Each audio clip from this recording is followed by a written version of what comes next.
When I was a little dweeb, I had a friend. Or rather, my mom's friend had a kid, and she forced me to go and play with him. Even though he didn't like me and made fun of me at school, he had to pretend to be nice when our moms hung out. And Mom and I went over to their place one time, and he had a computer, or compooper as I called it. This was before I even had a compooper, or knew that compoopers were fun. It was this like big, thick, chunky brown keyboard with a compooper inside it, and it plugged into his TV. And he had this giant box of games for it. Like I had never seen so many games in one place in my life. On those big 5 1/4 inch floppy disks, the kind that were actually floppy. I got to play a whole bunch of games that day. I don't remember any of them. I only went to that house that one time, but I just remember I was in awe of their compooper. I didn't know what it was. All I knew was that it was a compooper and I wanted one. This may have been the seed that was planted inside my brain that allowed me to grow into the TechDweeb that you see before you today. I later learned what it was. That compooper was a Commodore 64, and like other families with a Commodore 64 in the 80s, they were living the good life. Later as an adult, just like last year actually, I obtained my own Commodore 64. I paid barely anything for it, which is good because it's broken. That's fine though. I might try to fix it someday, but I also just enjoy it for the retro vibes wafting off of it. It looks great on my desk. I also have a C64 Mini, and I have a Commodore style 8-bit keyboard. I made a video about Commodore 64 emulation about a year ago too, and in that video I got to enjoy some of the best C64 games. I'm into the idea of the C64, but I've been missing out on the true C64 experience. So when I heard about this, the Commodore 64 Ultimate, a modern FPGA-based recreation of the original Commodore 64, a straight-up retro computer with all the retro vibes in the world and the bells and whistles and modern improvements to complete the experience, I got so excited that I ate an entire package of large tortillas, which was a mistake because Mom was planning to make soft tacos that night for dinner, and she was like, "TechDweeb, did you eat all the tortillas?" And I was like, "Yeah." And she was like, "TechDweeb, don't eat entire packages of tortillas from the cupboard. That's just weird." And I was like, "Hey Mom, can I use your credit card to buy the Commodore 64 Ultimate?"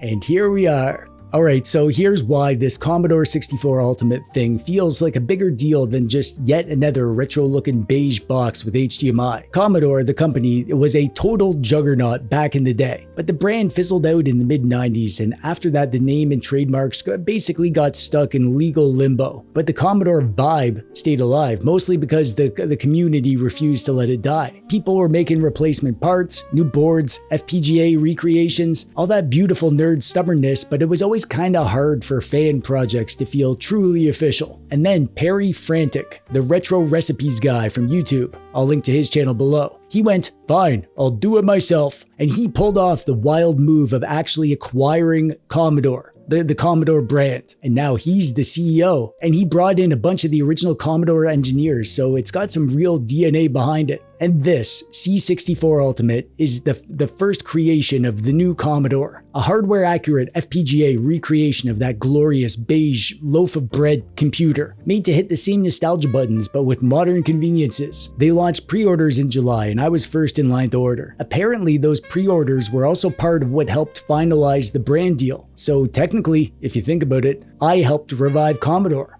You might even say that I'm a piece of Commodore history. You might say that. If you were smart, like me.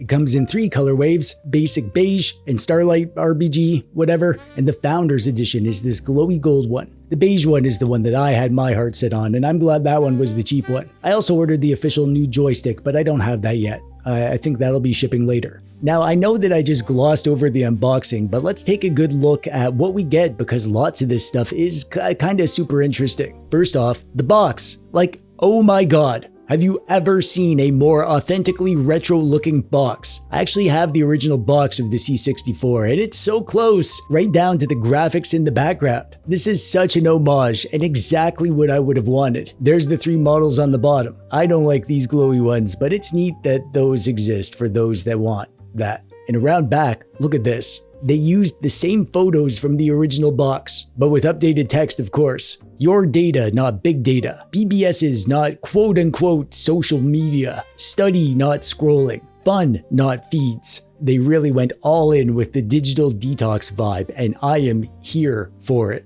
But this manual, this makes my heart feel as light as a feather. held aloft on a warm breeze as it majestically soars over the mountaintop to behold a glorious sunrise. Getting this in your hand, it feels like you stepped back in time, flipping through this manual. They have all the essential quick start info that you'd want, and then they go into full detail of how to actually use the Commodore, just like the original manual did. They teach you the basics of they give you tutorials on how to, make stuff, how to make music. This book feels like stepping back in time to 1982, which is coincidentally the year I was born. So the world got two legends that year, the Commodore 64 and me. And as you can see, this thing is like almost identical to the original Commodore 64, apart from the slightly fresher looking plastic and these buttons over here being light brown, like a different model of the C64 than the one I have here. This is basically indistinguishable for all intensive purposes. Even when you get up close to examine all the little details, they did a perfect job of capturing the C64. The keys on the original C64 are a lever and spring mechanism, and these keys are standard linear mechanical keyboard switches, but they feel very similar. It's when you get into the holes around back that you notice things are different. We've got a whole different situation back here, pun intended. We have the cartridge slot, which means that you can use original game cartridges. No RF modulator switch, obviously, because the RF port is now a headphone hole. The video and serial connections are here, which means that you can use this with the original monitor in the original way, or connect up serial port devices like your original Commodore disk drives or whatever. You also get the cassette port, so you can attach a cassette drive if you have some of that going on. However, where the user port was is replaced by some modern I/O. We have USB and Ethernet and HDMI. On the right side, we have a power plug hole and a power rocker switch, which can also open the Commodore menu and joystick ports. You can use original C64 joysticks on this. My only gripe with the build is how open and exposed these PCBs are around back. I know they need to be exposed so that you can use original hardware on some of this stuff, but not all of it. For example, I wish these user port connections had a plastic cover the way that they do on the I/O ports on the right side. It just feels a little stingy not to give some thought to tidying up this a bit. Minor gripe though. The reason that so much original hardware works with this is because this is an FPGA device. FPGA stands for Funky Pixel Game Appliance.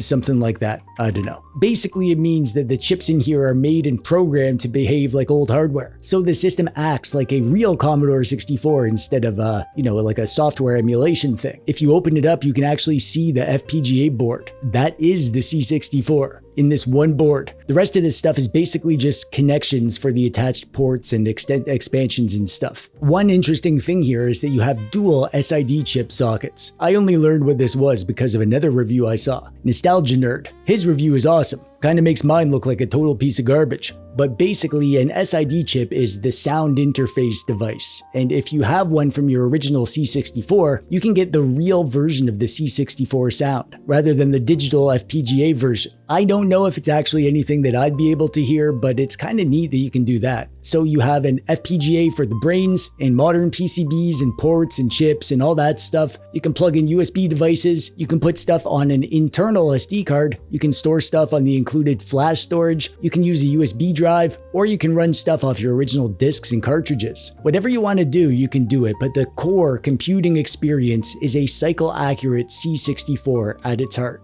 So let's go over how this actually works. And I am no expert by any means. I'm still learning how a C64 worked and what all this stuff and the options actually means. But for basic stuff, it's actually pretty simple. You don't need to know much to dive in. I read the quick start guide and then I was basically good to go. When you plug it in via HDMI, you may or may not need to reboot into NTSC or PAL mode, depending on your region. Mine worked fine on my displays in both modes, but the quick start in the manual explains that. I can run this through my HDMI converter and display it on my 1702 monitor, and I also grabbed that retro style monitor that I show you how I made in this video. I like this because, well, it looks like it matches, and it's a 4x3 display, and the resolution is super crispy. And by default, the video settings show scan lines, so it looks all CRT-ish without being an actual CRT. I also like that this monitor has built-in speakers, so it feels kind of like a whole computer. I also tried it on my TV and it worked fine there too. Lots of video options to try and tinker with. When you turn it on, you're going to boot into the C64 command prompt, just like a real C64. This is basic. You're just running basic here. So you can actually just dive in and write simple programs. For example, here's a little program that I whipped up especially for you. There you go. Enjoy that.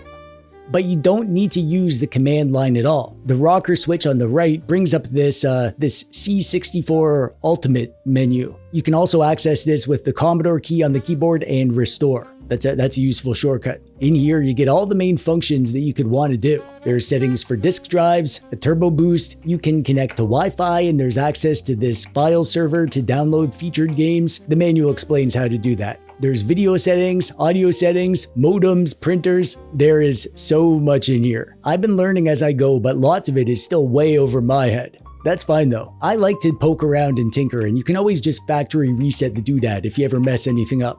Oh, I totally forgot to show you the USB drive that comes with the Ultimate. Check this out. It looks like a cassette, but it's actually a sneaky hidden USB stick. Plug that in and you can access everything on it right here in the file browser. It comes with a handful of games and you can navigate them and open them and run the games. The CRT files are cartridges and they load right away, but the D64 files are disk images and they actually need to load like a disk would. And freaking check this out. The C64 Ultimate makes the sounds of the actual disk loading.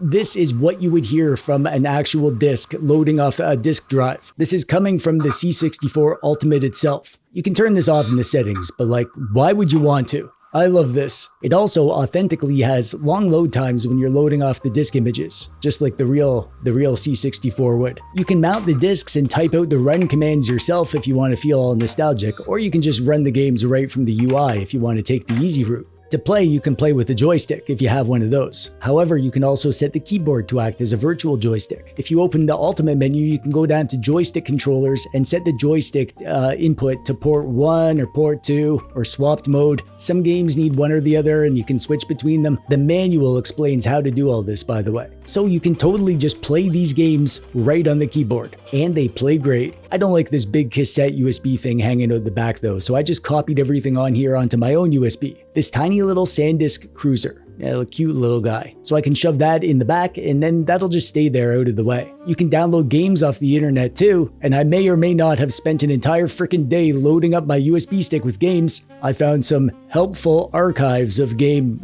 backups, like thousands of games kind of thing. I think my audience knows what I mean when I say that. But I also went on a download spree of finding modern games. That's right, there is an entire scene of people making new programs and games for the Commodore 64. You can get lots of free ones if you look around, or the more fancy ones, you can buy them on itch.io. My mom's credit card took one for the team that day. I got a whole bunch of games, and honestly, they are so freaking cool. Like modern indie games made for a Commodore 64 that you can play on this thing. What a world. I have a video planned where I'm going to show you all my favorite modern Commodore 64 games that I've discovered. I have a lot of them, so that could be a really fun video. Stay tuned for that. And subscribe, of course, if you haven't done that yet, for some dumb reason.